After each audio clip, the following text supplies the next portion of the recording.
Let's discuss events in the Middle East now, where an Israeli official has said troops won't pull back from Gaza without genuine Hamas disarmament. This follows the US President Donald Trump announcing late yesterday that an agreement for the complete disarmament of Hamas had been reached. Trump has said he has an understanding with Israel over the deal and that they're very happy about it. Let's discuss it with Dan Arbell, who is a Middle East analyst and former Israeli diplomat. Dan, hello, welcome to the program. Thank you. Good evening. Good to be Good here. evening to you. I'm just wondering whether your sources in Israel concur with what Donald Trump claims on behalf of the government in Israel, that Netanyahu and his cabinet are very happy about it.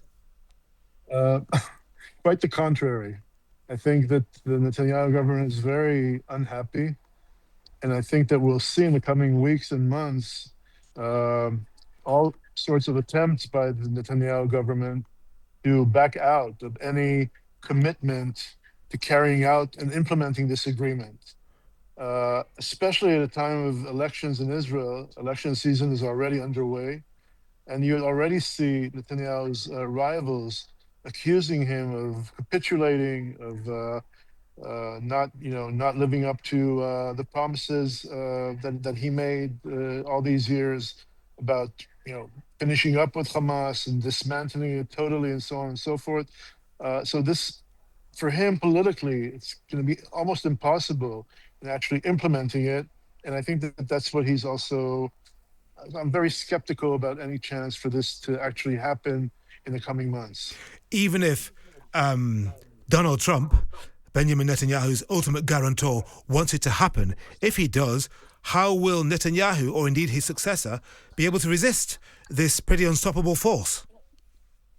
Yeah, so look, this agreement is a very detailed agreement that was published, that was reached, and it has so many elements in it that need to be the stars need to be aligned in a way that everybody is implementing their side of the deal.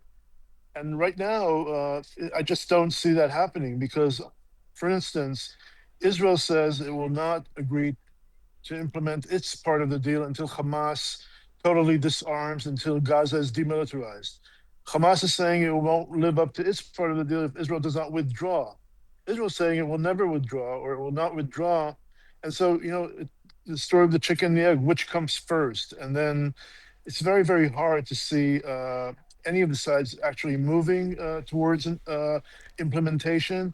So this remains to be a very heavy lift for the U.S. administration to actually bring this about.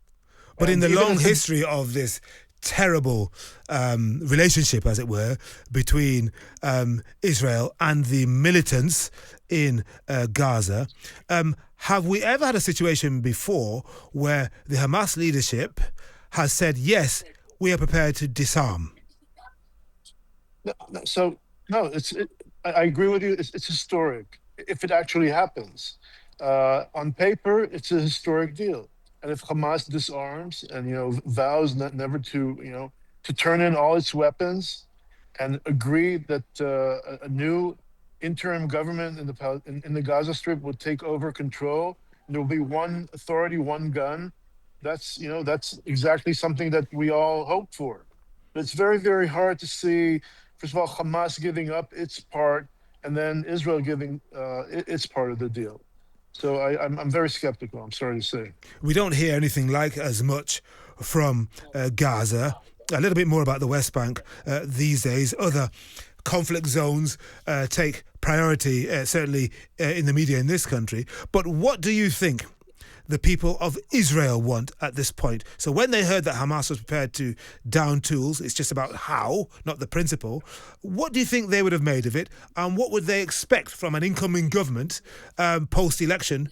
What would they want them to do?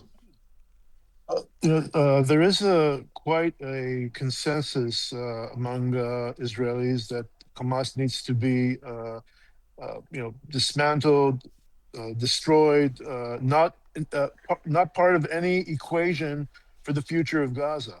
I think that there's pretty much a consensus about that.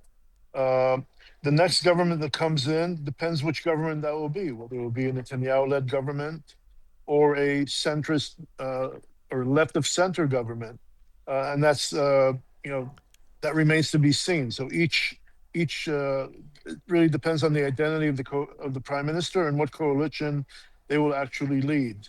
But I think that the Israelis are very skeptical about any arrangement that you sign with Hamas. There's no trust in Israel for Hamas, and what are how do you verify that Hamas actually gives up its arms? How do you verify that Hamas is actually living up to its end of the deal? You need to give. There's zero trust in Hamas among Israelis, and therefore, when they hear about a deal with Hamas, they naturally are very suspicious. Although everybody wants this conflict to end, Yeah. and nobody wants the war to continue. Well, it's been pretty clear that it's not going to end just by bombs, because I That's mean, true. yeah, we've seen that. We've seen that with Right. Iran. We've seen that with Hamas. We've seen Right. that with Hezbollah. Dan, thank you very much indeed for joining us and giving us the benefit of your expertise there. Dan Arbell, a Middle East analyst and former Israeli diplomat, speaking to me on Times Radio.